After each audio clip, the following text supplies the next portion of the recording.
Okay, we're in Prep Test 62, Logic Game 2, looking at question 13, which is the last question in the game.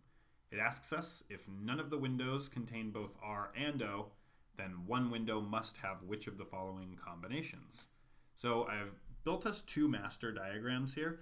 The reason being that R is a little bit of a constraint in this game. It can only be arranged in two different ways. We know we need two R's. So we can have the scenario where it appears here in the first bin and then in one of these other two bins. Or we have the scenario where it doesn't appear in the first bin. So let's see what else we can do with each of these scenarios, starting with the top one.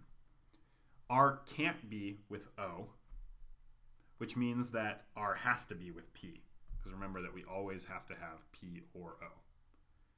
If R can't be with O, O has to be over here.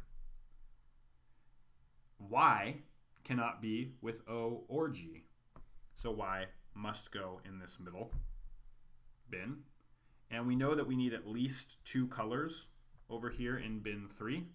So our second color over here can be either purple or green. Doesn't really matter which of those it is.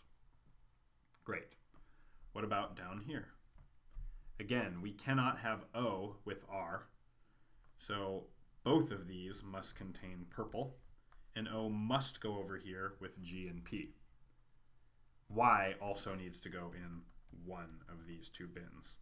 Possibly both, but at least one of those two bins. So let's look at our answer choices and figure out which one must be true. Answer choice A, does one of our windows have to contain G and P, and only G and P? Nope. We don't even see a window that contains G and P anywhere. What about G, P, and O? Well, down here we do see a window that has to contain G, P, and O. Furthermore, we know it can't contain rows, because we already have our two roses, and it can't contain yellow, because yellow can't go with G and O. So that's looking pretty promising. But if we come up here and look up here, there isn't a GPO window up there.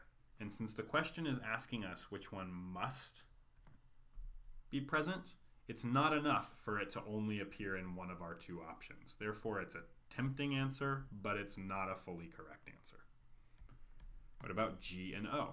Well, right off the bat, we have a possibility of G and O up here in our first one, but we don't even have that possibility in our bottom one, so no way. P and O. Again, we have the possibility for P and O up here, but not the possibility for P and O down here. So the last answer choice must be the right one, and you can confirm it by looking up here and seeing that we have a window with P, R, and Y. And down here, we have two windows with R and P, at least one of which must contain a Y. So that must always be present if there are no windows with both R and